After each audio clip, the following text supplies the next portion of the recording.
as you know, one of my themes right now is you can choose status quo or status grow. And I really think when people look at me and my work, they can always say, Carrie's always been status grow for You're sure. right.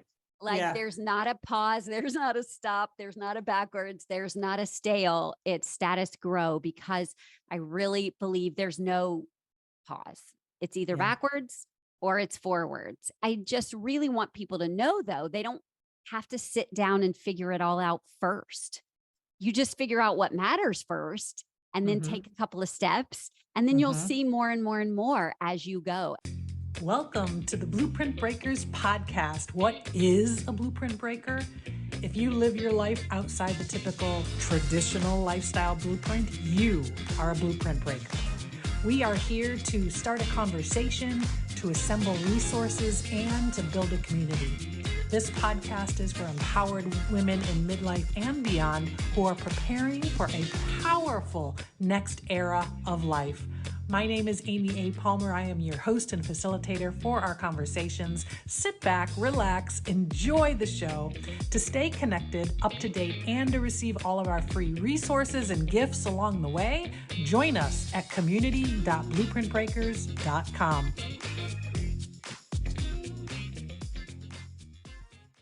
Status quo or status grow, it's your choice. In today's episode, I talk with Carrie Wilkerson about what it takes to be bold, to be in consistent growth mode, and to block out the external noise that may be discouraging you. A little bit about Carrie. First of all, I've known her for over 15 years. Many, many years ago, I met her at an event. I hired her as my coach at the time, and she continues to be a mentor, and she is one of the most generous thought leaders out there today.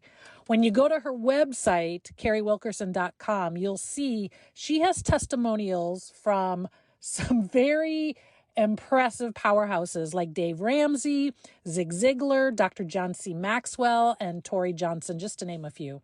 So to tell you a little bit more about Carrie, Carrie Wilkerson is a best-selling author, international speaker, and a sought-after television and radio personality. Featured on CNN and Fox Business News in Success and Entrepreneur magazines, and named by Forbes as a top small business influencer, Carrie has consulted with Google and other business thought leaders on growth strategies, productivity, and current trends. Carrie loves showing people how to transform their lives, bodies, relationships, and bank accounts. Whether you hang around for her tough love, her hysterical no filters humor, or her biggest Texas heart, she'll inspire you and help you make a plan to be more productive and more profitable without sacrificing your priorities. So I hope you enjoy our conversation. Carrie Wilkerson, welcome to the Blueprint Breakers podcast. It's so awesome to see you today. It's been a while. Thanks for having me. Yes. It's amazing how fast the years go sometimes, Yeah. But the cool thing is, being able to keep in touch on social media and get like at least a little bit of, what's going on in people's lives. So Exactly. I think when we met, my youngest was actually a toddler. yes. Yeah, baby barefoot is what we called her. And she got her driver's license this week. Oh my God. I know. Wow. So that's the number 4 of 4 is now driving. And so this is, one thing I tell people, if you're waiting until the kids are old enough or until the kids are gone or until the circumstances are better or whatever, you know what? Time is going to pass. Yeah. Regardless, you might as well be doing your thing while time is passing. So if I had waited to do my business until I had a breath, I can't imagine the almost 20 years that would have passed in the meantime. Right. Like you might not have even started it yet. Right? Or at all, because I would have missed like the online revolution. I would have, and I'm kind of a godmother of online marketing now. I would be a newbie, and I can't imagine at my age, like learning all this from scratch. So anyway, I just encourage people, like the kids are going to go with the flow and be flexible with you. And they're going to really admire what you do anyway. And now I'm glad I have it because they're gone and my house is awfully quiet most days. Yeah. So, yeah. Well, and so you got plenty to do, plenty going on. so much to do, never out of things to do. I know. So, I mean, I've known you for many years. Yes. You've been a coach of mine, a mentor, an inspiration. So I know that you are a blueprint breaker. But I'm curious from your standpoint. Tell me a little bit, sharing a little bit about your path, your story. I didn't intend to be a blueprint breaker. I was always kind of a rule follower. I Uh-huh. I grew up in a military family, and then when my dad retired, he went into the ministry, and I'm in the South in case nobody picked up on the accent. And so we had very patriarchal, um traditional, mom married at 17 and very much the 50s, 60s housewife kind of scenario. As a matter of fact, when I went to college, they insisted I go to college. They insisted I pick one aligned with our denomination because, quote unquote, that's where I would meet my husband. And they wanted me to go so I would have a degree to fall back on in case something happened to him. Like, this Oh, is true story, true yeah. story. Yeah. So I didn't have like a career path. I didn't have any business training or ambitions in that regard. I just knew I was supposed to go to college and get my guy and figure out something to do to make some money. I mean, that was the whole plan. And that's as far as I could see at that point. So I got engaged at 19, I got married at 20, and still married, same guy, 31 years. Yeah. And so that was the blueprint, like, get married, Hmm. have kids. The first thing we Hmm. broke with the blueprint was I finished my degree and married somebody with a master's. And the second was, um, I started working and probably out earning him since I was about 17 or 18. Like, I've always been really good at earning money and loved to Hmm. work. And that was a little Hmm. different in my family and in my community. But the first thing we did that was kind of out of the norm was we announced, like, when we got married, that we were going to wait a long time to have kids. Like, we said 5 or 6 years, Oh. don't Hmm.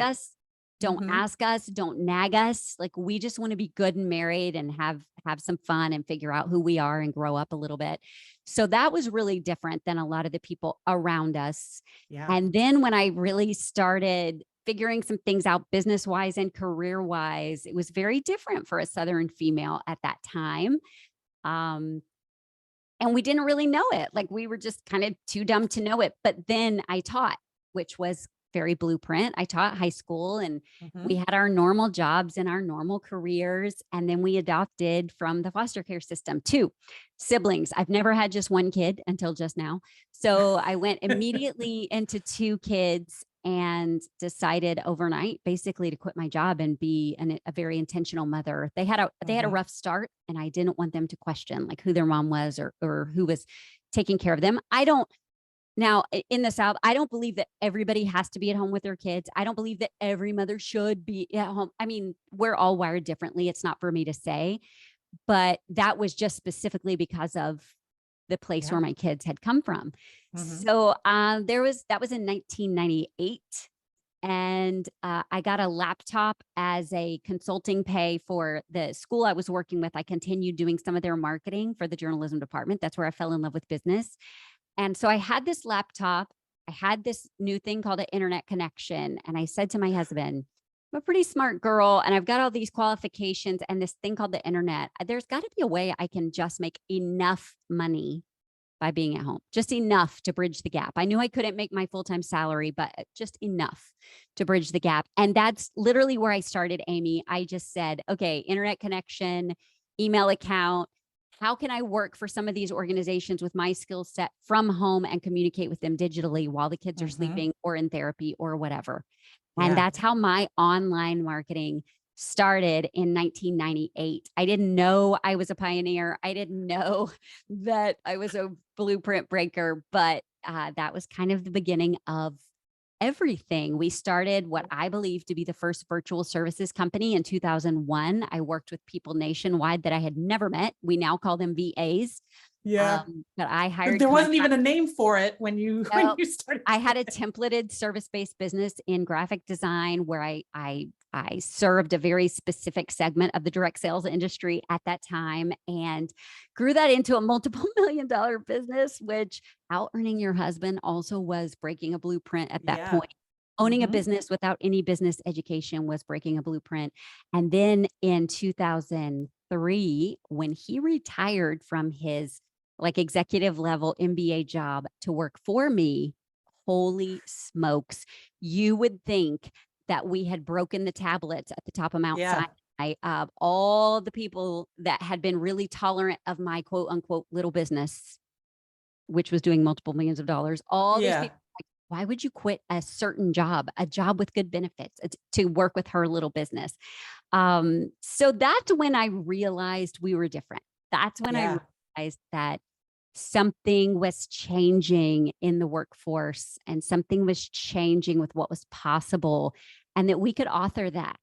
I didn't Mm-hmm. intend to author it, but literally, as you know, then I started a website just to be a resource for other people. It turned into the Barefoot Executive, which then a publishing company asked me to write a book.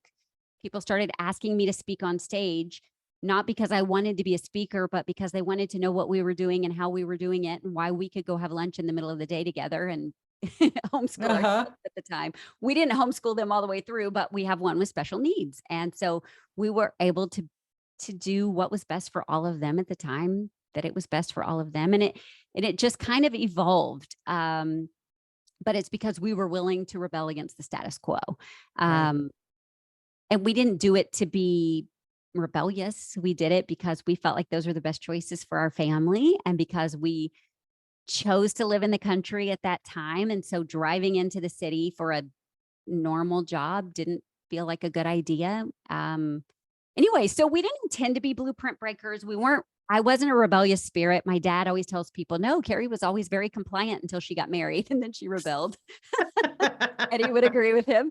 But that's why we just saw that people's preferences did not have to be our principles. Ooh, yeah. I've never said that before, Mm-hmm. but that's good. Somebody write that down. People's Mm-hmm. preferences don't make it law, don't make it so. People's tradition doesn't have to be our trajectory. We just did what we thought was best for our kids and for us and created an industry, Mm-hmm. which is kind of exciting to have seen it evolve and now be mainstream. So when COVID hit and everybody was home and doing online this and online that, we're like, we've been doing this for a really long time, you Really guys. long We've time, been right? we've been working at home and on our screen. Like I was a beta tester for Zoom when it first started. And Yeah. so for us, it wasn't that different. Mm-hmm. And it was exciting to see forced consumption, though. It was exciting to see people go, oh, okay, now I get it. Now I get it. Right. Right. So it helped our training be less, or it helped us be less weird, I guess. But Mm-hmm. that's kind of what it was about.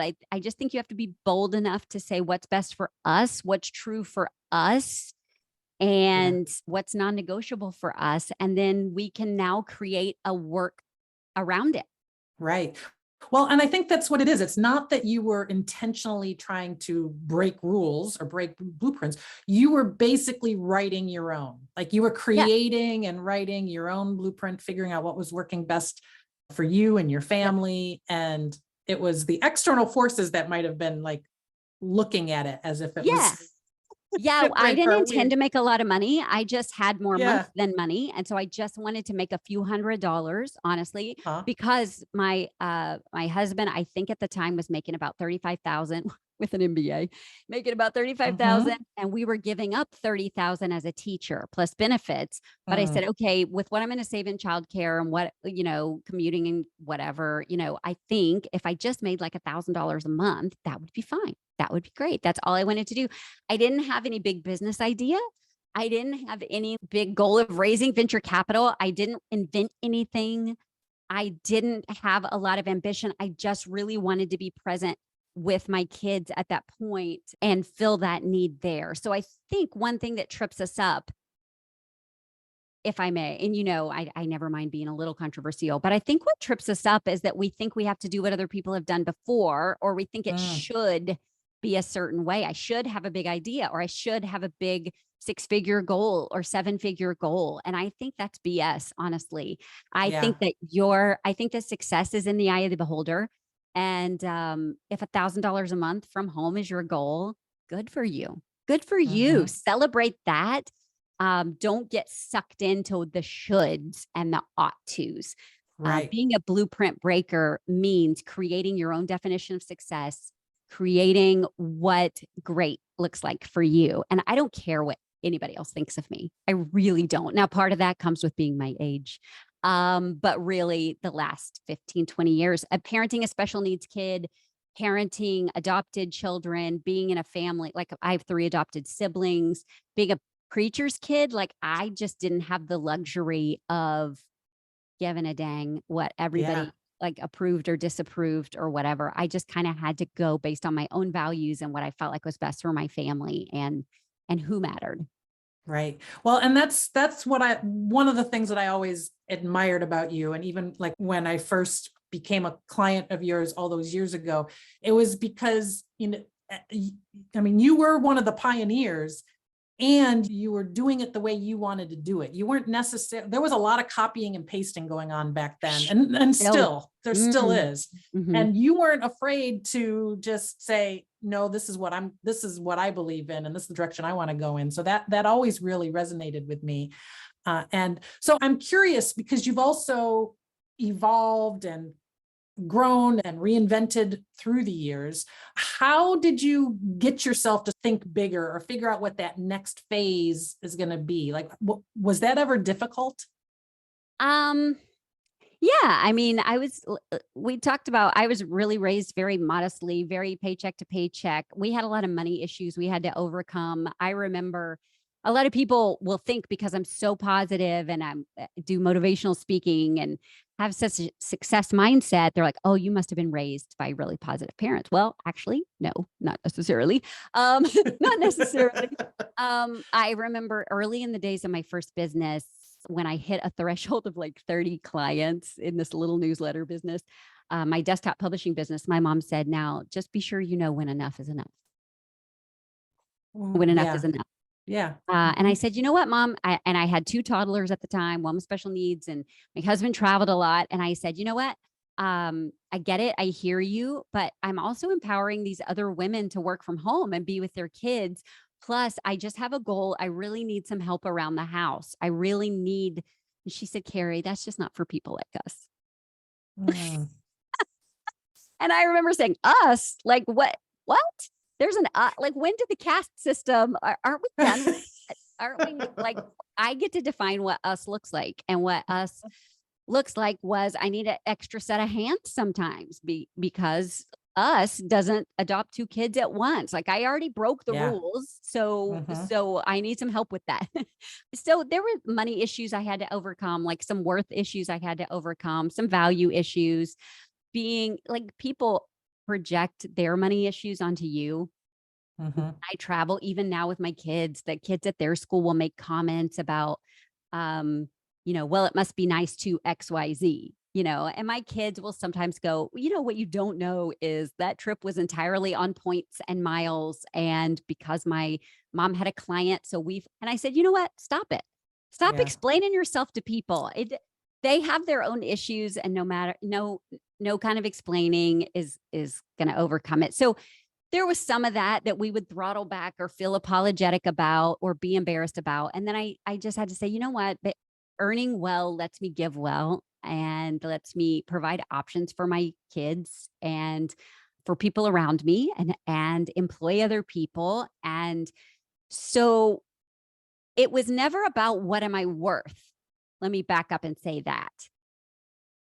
My pricing, and I do price really well, my pricing is based on what is the worth of me being away from my family, away from my home, away from my time in the office, away from the things that I love. It's Right. not about, oh my gosh, Carrie is so valuable and worth that.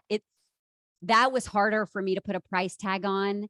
What's easier for me to put a price tag on is saying, okay, if I have to get help with the kids, have somebody help with the animals, mentally and physically recover from a trip, because that gets harder the older I get, be away from a home that I love, and be out of the office and reschedule my clients. Like, what does that actually cost me? What is it actually mentally, physically, emotionally, financially worth? And that helps a lot. Mhm. That helps Yeah. a lot.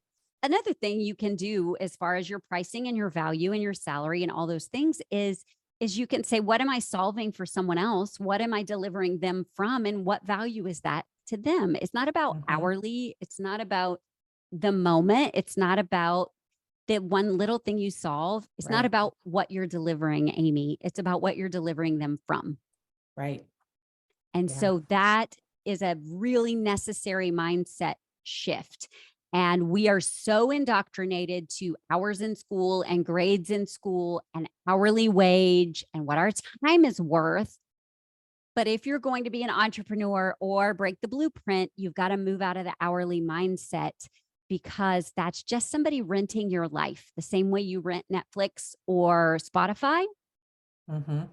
And that's just like, we're worth more than that's. It's an old broken model.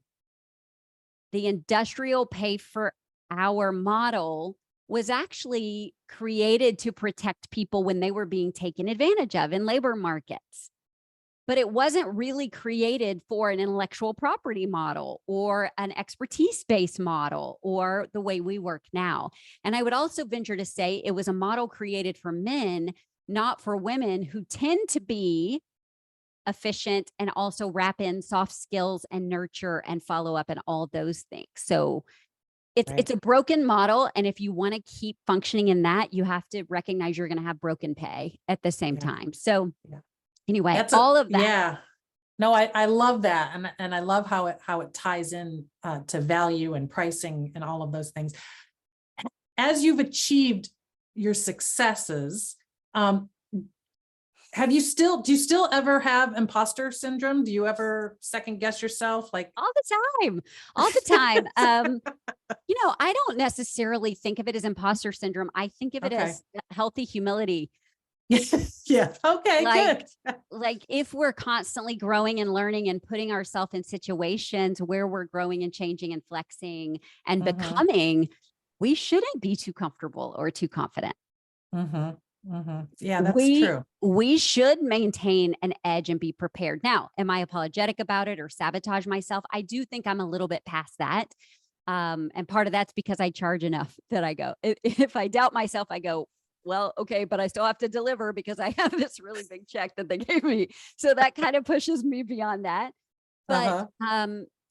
no, I think I have a really healthy view of, I've been through some things. I've done some things. I've earned an executive income since 1998 from home, raised 4 children, kept them reasonably happy, healthy, fed, alive.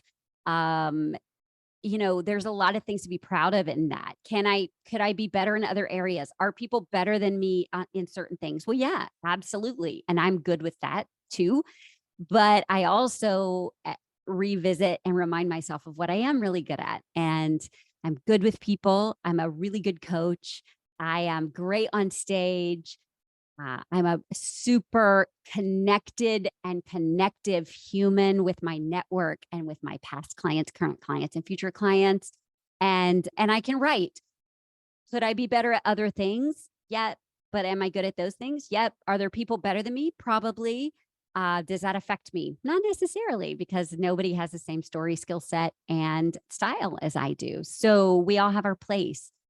Imposter syndrome comes from us worrying about ourselves. When we can turn the focus on other people, which is a skill and which is a very intentional practice, when we can say, how can I make them more comfortable? How can I serve them better? How can I care about them? How can I connect with them? Suddenly we worry about ourselves and what they're thinking about us a lot less.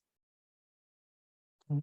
And I Yeah. think, I could be wrong, but I think you've seen that in practice with me for all these years. I think. Absolutely. Yeah. Yes.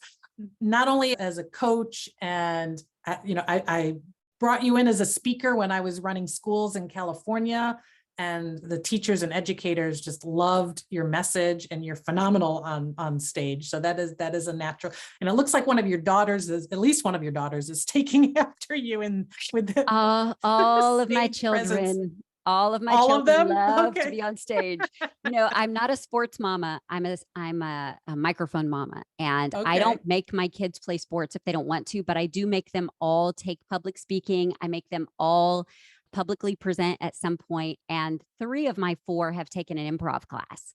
because I feel like if you're not afraid with a microphone in your hand, you can tackle anything. You can get any job, Yeah. you can meet any date, you can meet any in-law prospectively, you can meet your neighbors, you can advocate for something you're passionate about. It doesn't have to be about performing, it's about just conquering that fear. I don't care if Yeah. they can catch or play on a team or whatever, but if they can handle a microphone, I just know that their level of life stress is going to go way, way down. Mhm. But the youngest three perform a lot too. One Yeah. instrumentally, one is a music theater major and also a director. And then the youngest, who is still in high school, she is now taking 4 classes. She's in 3 choirs. She is in 2 theater classes. She's cast in 2 concurrent productions and in the show choir. And, you know, they come by it honestly, truthfully. Love My it. husband, when I met my husband, he was on stage. He was Love on it. stage and I was in the audience. So Oh, acting or mean, musician or what? he's a singer. He's a singer. Like, Singer. my kids were bred to sing. Yeah. Yeah. The voices in Yeah. this house are, it's ridiculous. Yeah. It's ridiculous. But Yep. yeah. Well, I'm a professionally trained actress and a former actress, so There you go. I love it. The We're performance equipped for aspect is huge. anything. Yeah, Yes, true, absolutely. true. And I have to say that over the years, no matter how big your business got, you've never lost sight of serving and helping. You've always been very generous with sharing not only your knowledge, but you share resources. You've connected me with people. You're very responsive. Like that's a rare thing out there. Isn't that sad though? Isn't that sad? I know it is sad that it's rare, but it has inspired me to do the same. The whole Good. pay it forward and helping people and being a connector. So I wanted to share my appreciation with you for that. Of course. Been huge. I feel like So- I feel like my richest resource are my connections. And Mary Kay Ash said one time, you don't dim your candle by lighting someone else's. It just makes the room brighter. Right. Right. And so what I know without a doubt is, well, my connections are a little ridiculous. I'm about 1 degree from everyone. Which is really healthy for my kids to know. But I also know that I could lose everything theoretically, or I could be in any country, any state, and have an issue or a problem or a need and reach out. And because of all those amazing deposits and connections and the way that I've woven this amazing community very authentically, I love, love, love my humans. I would never be alone. I would never be stranded. I would never be without, and I could start again, maybe in a different way, but I would have people there because of the authentic and real connection. And there are a lot of people in this industry that cannot say Right. that cannot Right. say that. I think people can say that I have willingly and openly shared and built relationships, but Yes. not necessarily use them as stepping stones. And we know Yes. people that have done that too. And everybody sees it and it's just kind of ick. It's not. Yeah. Yeah. You feel the difference for sure. Yeah, for So sure. through these years, you've worked with a variety of you've mentored and coached men and women from all walks of life, entrepreneurs, corporate teams, parents, kids, like you name it. I'm curious, as you've served all those various types of audiences, have you noticed any sort of common threads or patterns about, particularly today, about like what people need and what they need help with today? Yeah. The number one is human connection. No matter the age, people want to feel seen and heard and known. I would say that's top 3, seen and heard and known. No matter what their age is, no matter what their stage is, no matter how much they make or don't make, they want to be seen and heard and known. And when you can care about people, whether it's the problem you're helping them solve or just hearing and listening to them, it matters. And I think that empowers them in a way that nothing else does. Like, it doesn't matter if I come to you and talk about tactics or strategy or profit. If I don't see you and hear you, if you don't feel known by me, you just can't receive in the same way. So I would say that's pretty universal. The other thing I would say is that people really have a hard time believing in themselves. No matter how egotistical a lot of people may seem or confident they may seem, I think their number one, next to being seen, felt, heard, and known, is that they want to know if they have what it takes.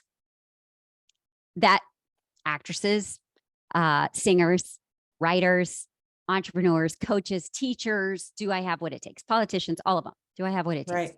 And they need to be surrounded by mentors or peers or people that believe in them authentically. And a lot of them don't have it in their house. They don't have it in their family. I didn't. Like, my dad believed I could do anything I wanted to do, but he didn't know what all there was to do. Does that make sense? Like, Yeah. he had a Yeah. limited worldview. And so he didn't know how to speak that kind of belief in me. He was just like, well, as long as it's not unscriptural or illegal, go get it. Go do it. Yeah. Go do it. As long as as long as you're taken care of and paying your bills, go get it. So I think that people want to know that they have it in them and that somebody believes in them. And so I've long said that, maybe my primary job is to just breathe belief into people until they can breathe it for themselves. And, we talk about motivational speakers or inspirational people. Inspire means to breathe into. So if I can breathe belief into people, if I can help people see in themselves what I see in them or what I see for them, then I think that's universal. I think it's no coincidence that the teenagers and kids have always loved to be at my house. Always love to be at my house. It doesn't matter what snacks I have here. It doesn't matter if there's a pool or not. It doesn't matter. They always want to be at Mama Carrie's house. That's because I know their name or I have a nickname for them.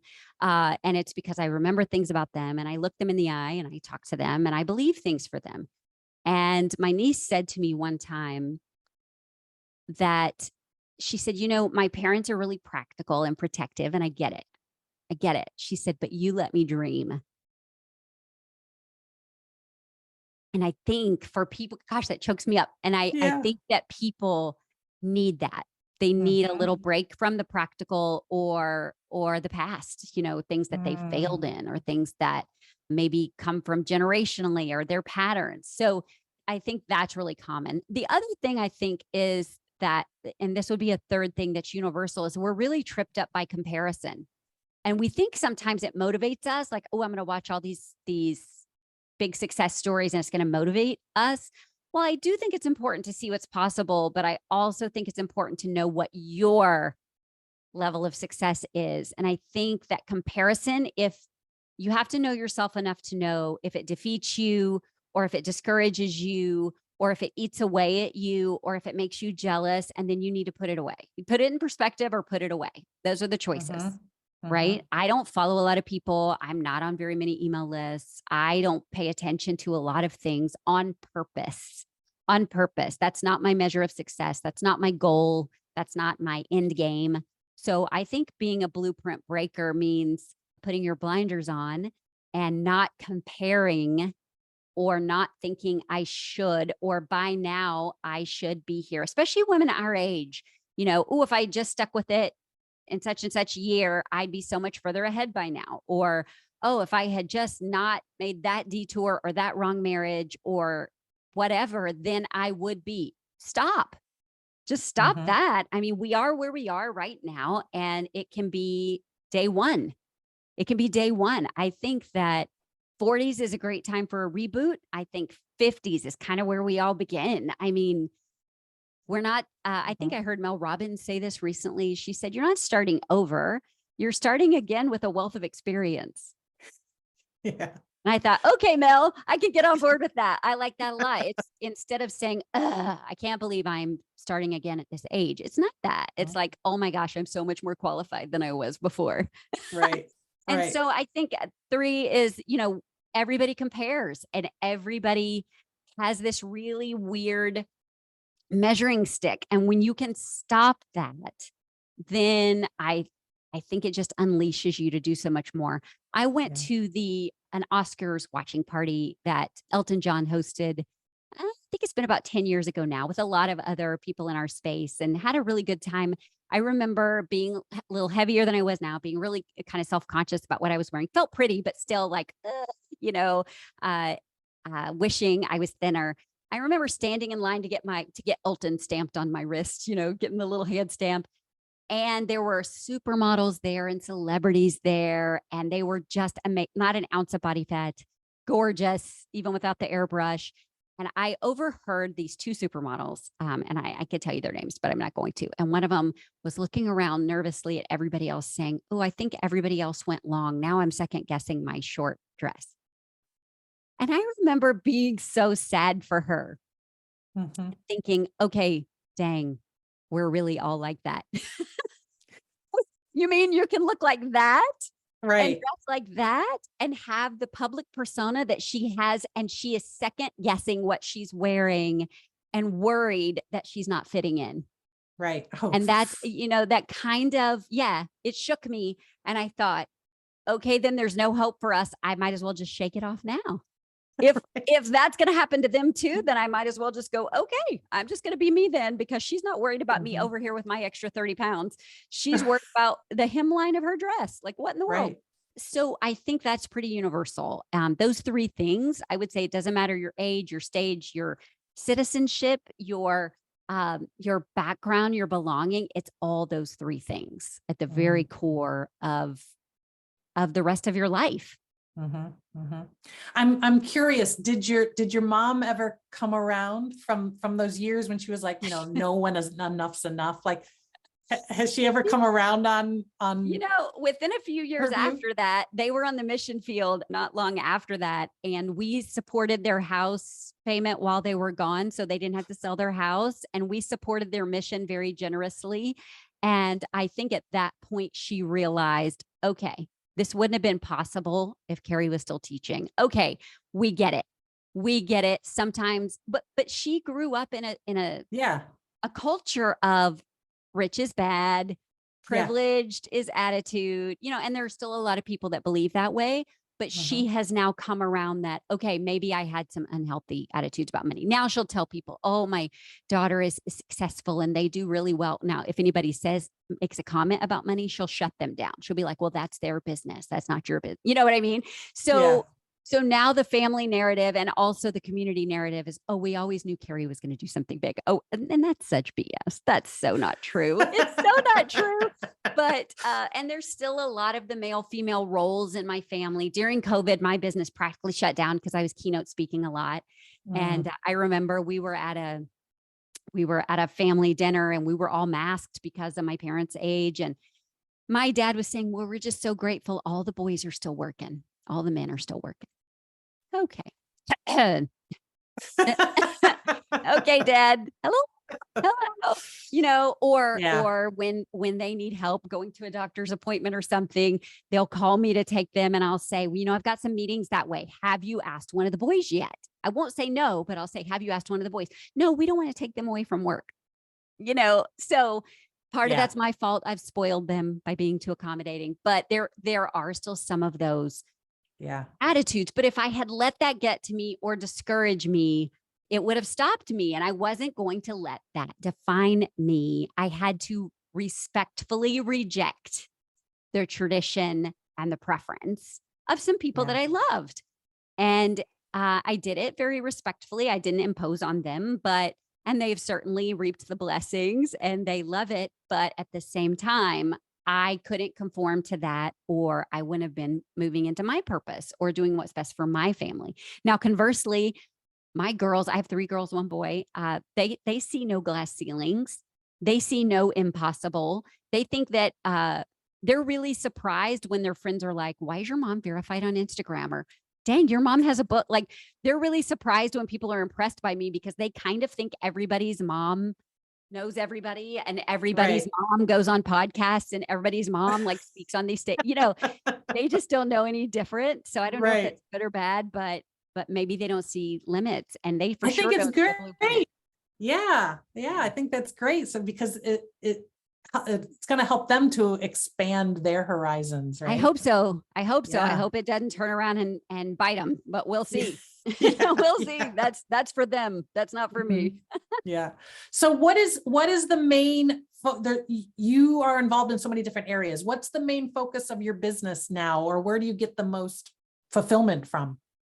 Yeah, in my business right now, so carriewilkerson.com, we're focused on the well-mastered life. That's actually the debut of the new brand, the well-mastered life. And the well-mastered life covers the three basic tenets of move the needle, which is tactical and practical and very strategic. That's typically the starting point for any founder or person in a personal growth phase. And then it moves to make it matter, which is what's the impact and what's your drive, what keeps you going. If you stop at that tactical phase, that's still fine, that's still great. But if you want to move more into purpose and impact and giving or being or becoming, then that's kind of a next phase. And it's more of the personal development and the inner work. And Mhm. then the third prong of that is then leadership, which is change the room, is the name of the book that corresponds with that. So change the room is about changing the conversation, which I think, we have a good head start on changing the conversation, changing other people, changing policy, changing politics, changing our communities. And so then that's the third prong of that. And I really believe the core tenets of who we are and who we are becoming boils down into those things. And as we're journeying into who we want to become, then there's a really natural progression. So I actually have a trilogy coming out, and those are the three books. The Oh, three books. fabulous. Yeah. And I've kind of reverse engineer, like, what does my life work look like? Mhm. What do I talk about the most? What do they all Mhm. boil down to? What are the threads that connect them? And it's Mhm. really those three buckets, so to speak. So I'm doing Mhm. a lot of speaking on that. I'm doing a lot of interviews on that. I do personal coaching with 7 and 8 figure founders on an invitation basis. So I'm working right now personally with 8 people. And I think that's enough for me right now. I do still have some online courses and those kind of things, but I'm just really focused on developing out those ideas of who are we becoming and what stage of that natural journey are we on, and how can I help you tactically? Like, which course or program or person do I need to refer you to tactically so you can move the needle in your business? That's the name of the first Mhm. book. And then Mhm. the next one would be making it matter. So that's drive, ambition, purpose, those kind of things. And that's really more of the personal development crowd. And then Mhm. moving into leadership and changing our space. People say, oh, I want to change the world. Oh, I want to change how this is done. Well, first, we change the room, right? Yeah. First, we change where we are and we change who we're with and we change that conversation. And then we can have a bigger and more rippled impact. So Yeah. that's what we're doing at the moment. Very, very timely and perfect for what we need, and definitely where you've built your expertise over the years. I mean, the fact that you sort of designed a lifestyle and a business model years before the world caught on to it, right? So you were always ahead of your time. So it's very timely to be taking this next era. That's Well, and awesome. what I would say to people listening is none of this was my intent. None of this was a well thought out plan. None of this was really on purpose, but yeah, I'm very intentional.